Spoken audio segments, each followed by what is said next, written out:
نفسه الرحمة وأشهد أن محمدا عبده ورسوله وصفيه وخليله أرسله للخلائق رحمة وجعله للصالحين إماما وقدوة فصلوات الله وسلامه على سيدنا محمد وعلى آله وأصحابه أجمعين أما بعد فيا أيها الحاضرون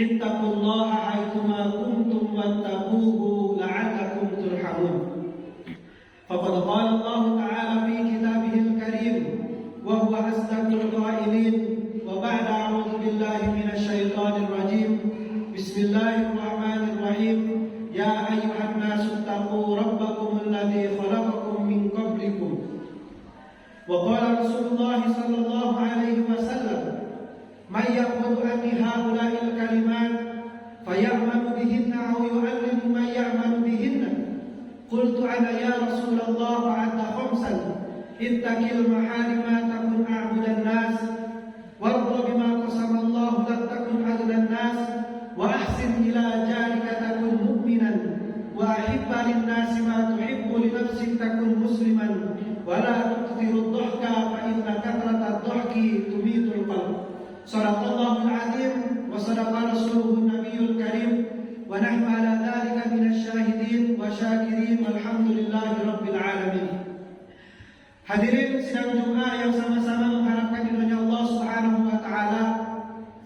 Bersyukur kita kehadirat Allah Subhanahu wa taala yang mana sampai detik ini, sampai saat ini, sampai hari ini Allah Subhanahu wa taala masih memberikan kekuatannya kepada kita, masih memberikan yang usia kepada kita, masih memberikan taufik dan hidayahnya kepada kita, sehingga di siang hari ini kita masih bisa melaksanakan salah satu perintah Allah Subhanahu wa taala, yaitu salat Jumat. Dan ini adalah kasih sayang yang sangat besar dari Allah Subhanahu wa taala kepada kita semua. Salawat beserta salam tidak lupa dicurah limpahkan kepada junjungan besar, yaitu Nabi besar Muhammad sallallahu alaihi wasallam.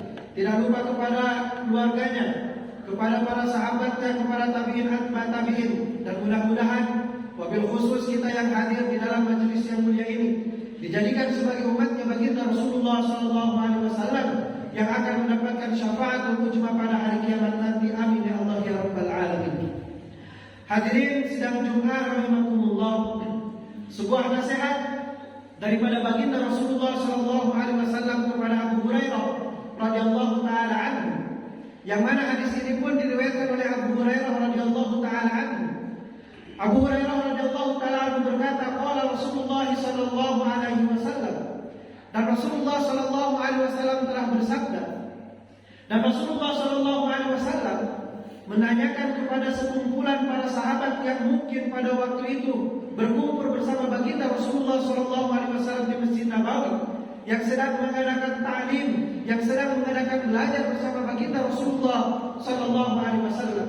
Maka Rasulullah sallallahu alaihi wasallam bersabda, "May ya'khudhu anni haula'il kalimat." Kata Rasulullah, siapa di antara kalian yang akan mengambil kalimat ataupun nasihat-nasihat dariku? Bahkan Rasulullah sallallahu alaihi wasallam memberikan syarat, faya'malun nabiyin. Faya'malun nabiyin, kemudian dia akan mengamalkan daripada nasihat yang dia ambil dariku. Atau mungkin kata baginda Rasulullah sallallahu alaihi wasallam, au yu'allimu may ya'malun nabiyin. Atau mungkin dia akan mengajarkan kepada orang-orang yang akan mengambil daripada nasihat itu. Maka Abu Hurairah radhiyallahu taala berkata, "Qultu ana ya Rasulullah." Wahai Rasulullah, aku yang akan mengambil nasihat itu, dan aku akan mengamalkan daripada nasihat itu, dan aku akan mengajarkan kepada orang-orang yang mau mengamalkan nasihat itu. Karena sahabat ketika mengambil suatu pelajaran daripada baginda Rasulullah sallallahu alaihi wasallam, maka otomatis mereka akan langsung mengamalkan apa yang mereka ambil, apa yang mereka pelajari daripada baginda Rasulullah sallallahu alaihi wasallam. Sehingga para ulama tafsir mengatakan Rasulullah sallallahu alaihi wasallam tidak akan pernah menambahkan pelajarannya ataupun ayat Al-Qur'an, tidak akan pernah ditambahkan wahyunya oleh Allah Subhanahu wa taala sebelum wahyu itu datang kepada Rasulullah dan diamalkan oleh Rasulullah dan diajarkan oleh Rasulullah dan diamalkan oleh para sahabat radhiyallahu taala anhum ajma'in. Maka kata Abu Hurairah radhiyallahu taala anhu, fa'adda khamsan. Maka Rasulullah sallallahu alaihi wasallam memberikan nasihat kepada 5 perkara. Yang pertama, sabdanya baginda Rasulullah sallallahu alaihi wasallam yang mungkin nasihat itu pada waktu itu disampaikan oleh Rasulullah kepada Abu Hurairah, akan tetapi hakikatnya nasihat itu adalah disampaikan oleh Rasulullah SAW adalah untuk seluruh umatnya baginda Rasulullah SAW, termasuk kita semua. Mudah-mudahan Allah Subhanahu wa taala berikan taufik dan hidayah kepada kita sehingga kita bisa mengamalkan nasihat-nasihat daripada baginda Rasulullah SAW. Amin ya Allah ya rabbal alamin. Nasihat yang pertama yang disampaikan oleh baginda Rasulullah SAW adalah ittaqil maharima takun a'budan nas. Wahai Abu Hurairah, jagalah olehmu, jagalah dirimu daripada perkara-perkara yang diharamkan oleh Allah Subhanahu wa taala. Baik itu perbuatan, baik itu perkataan, apapun yang diharamkan oleh Allah Subhanahu wa taala, jagalah dirimu dari perkara-perkara yang diharamkan oleh Allah Subhanahu wa taala. Maka kata baginda Rasulullah sallallahu alaihi wasallam, takun a'budan nas. Maka engkau akan menjadi orang yang paling ahli ibadah di seluruh antara manusia. Di seluruh manusia yang hidup di muka bumi ini, siapa orang yang paling ahli ibadah di sisi Allah adalah mereka yang mampu menjaga dirinya daripada perkara-perkara yang diharamkan oleh Allah Subhanahu wa taala. Baik itu berupa perbuatan, baik itu berupa perkataan dan keseluruhan yang diharamkan oleh Allah Subhanahu wa taala. Ternyata kalau kita ingin melihat orang ahli ibadah, bukan hanya dia ahli sholat tahajud, bukan dia ahli sholat 5 waktu, sholat duha, ahli sholat dan sebagainya. Akan tetapi kita lihat, kalau seandainya orang ini bisa menjaga dirinya daripada perkara-perkara yang diharamkan oleh Allah Subhanahu wa taala, maka kata Rasulullah, takun a'budan nas, maka orang inilah yang menjadi ahli ibadah di sisi Allah Subhanahu wa taala di seluruh manusia. Kemudian nasihat yang kedua yang disampaikan oleh baginda Rasulullah sallallahu alaihi wasallam adalah warḍa bima qasamallahu lak takun agnan nas. Ridholah engkau, ikhlaslah engkau, terimalah oleh engkau bima qasamallahu lak, apa-apa yang telah dibagikan oleh Allah Subhanahu wa taala untukmu. Apapun yang Allah berikan kepada kita, sehatnya, sakitnya, kekayaannya ataupun sederhananya, Allah Subhanahu wa taala berikan kepada kita, kita ridho dengan itu, dengan takdir Allah Subhanahu wa taala diberikan kepada kita, takun agnan nas, maka engkau akan menjadi orang yang paling kaya di antara seluruh manusia. Karena orang yang qanaah itu akan menjadi orang kaya di setiap keadaan dan di setiap hari. Kenapa? Karena peribahasa Arab mengatakan al-qani'u ghaniyun wa in kana ja'ian. Orang yang qanaah, yang menerima segala sesuatu yang Allah takdirkan untuknya, ghaniyun, maka dia akan senantiasa merasa kaya wa in kana ja'ian, walaupun dalam keadaan lapar. Karena tidak sedikit hari ini orang yang telah Allah berikan kepada dia harta yang banyak, apapun telah Allah berikan kepada dia, akan tetapi dia tidak menjadi orang yang qanaah, sehingga dia senantiasa merasa kekurangan dengan apa yang telah Allah berikan kepada dia. Maka bagaimana caranya adalah kita dengan bersyukur dengan segala apa yang Allah berikan kepada kita, dan kita bersabar dengan setiap ujian yang Allah Subhanahu wa taala berikan kepada kita. Kemudian nasihat yang ketiga yang disampaikan oleh baginda Rasulullah sallallahu alaihi wasallam kepada Abu Hurairah radhiyallahu taala anhu adalah wa ahibba linnas, maka cintailah olehmu sesuatu, maka cintailah olehmu manusia ma tuhibbu li nafsik, dan sesuatu itu adalah yang engkau cintai untuk dirimu, bukan sesuatu yang tidak engkau cintai kemudian engkau berikan kepada manusia, atau engkau mencintai manusia bukan dengan cara engkau mencintai diri sendiri. Karena terkadang kita seperti itu. Banyak orang yang cinta kepada manusia, akan tetapi dia berikan sesuatu kepada manusia itu bukan sesuatu yang menjadi kecintaan dalam diri. Bahkan Allah Subhanahu wa taala berfirman dalam Al-Qur'an, "Lan tanalul birra hatta tunfiqu mimma tuhibbun." Sesungguhnya tidak akan sampai kepada kebaikan sampai engkau menginfakkan sesuatu di jalan Allah Subhanahu wa taala, dan sesuatu itu adalah yang engkau cintai, bukan sisa-sisa. Terkadang kita memberikan kepada tetangga kita adalah makanan yang sudah sisa 2 hari, 3 hari, atau makanan yang tidak dipakai oleh kita. baju yang tidak terpakai oleh kita baru kita berikan kepada tetangga kita. Padahal yang harus kita berikan kepada mereka, cintai mereka, adalah sesuatu yang kita cintai untuk diri kita sendiri. Dan nasihat yang selanjutnya yang disampaikan oleh baginda Rasulullah SAW adalah berupa muasyarah dengan tetangga kita. Wa ahsin ila jarika takun mu'minan.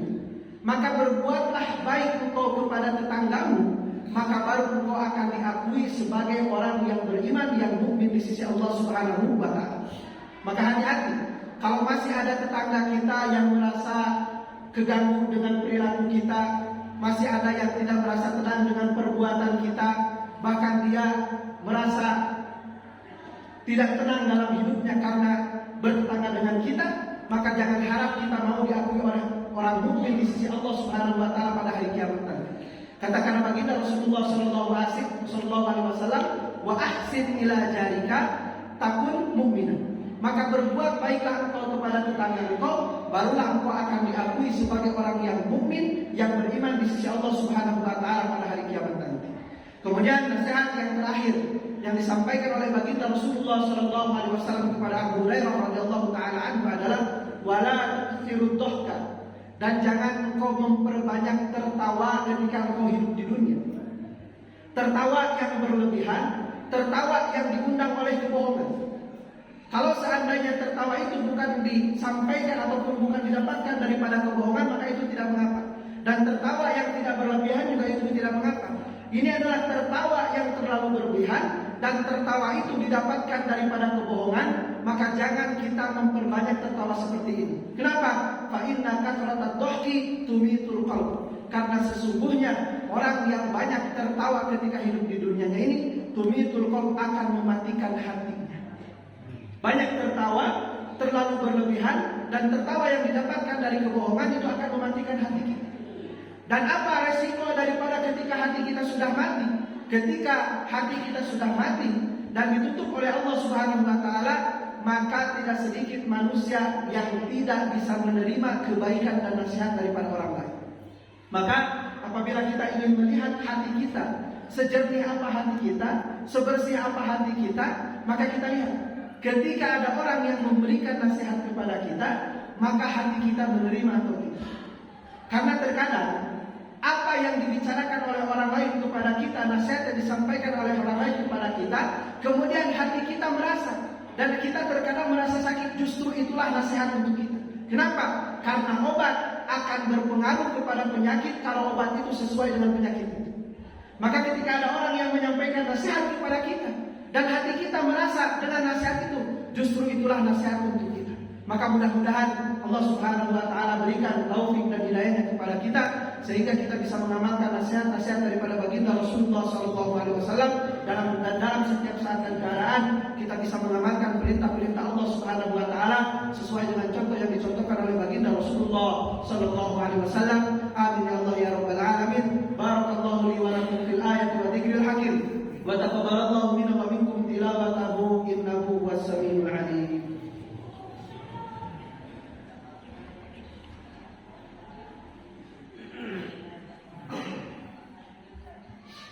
Alhamdulillah muqaddiril maqdur wa musarrifil ayyam wa syuhur, wa ahmaduhu ala jazili ni'amahu wa huwal ghafurur syakur.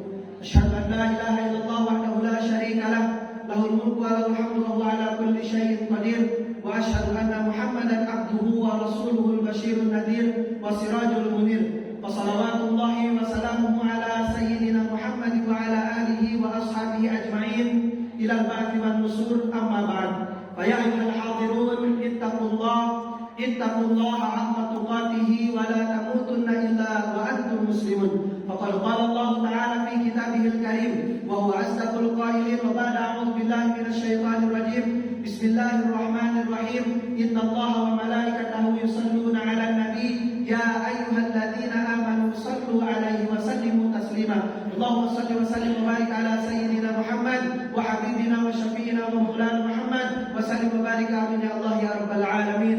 اللهم اغفر للمسلمين والمسلمات والمؤمنين والمؤمنات الأحياء منهم والأموات برحمتك يا أرحم الراحمين. اللهم إنا نسألك سلامة في الدين وعافية في الجسد وزيادة في العلم وبركة في الرزق وتوبة قبل الموت ورحمة عند الموت ومغفرة بعد الموت. اللهم هون علينا في سكرات الموت ونجاة من النار والعفو عند الحساب. ربنا آتنا في الدنيا حسنة وفي الآخرة حسنة وقنا عذاب النار.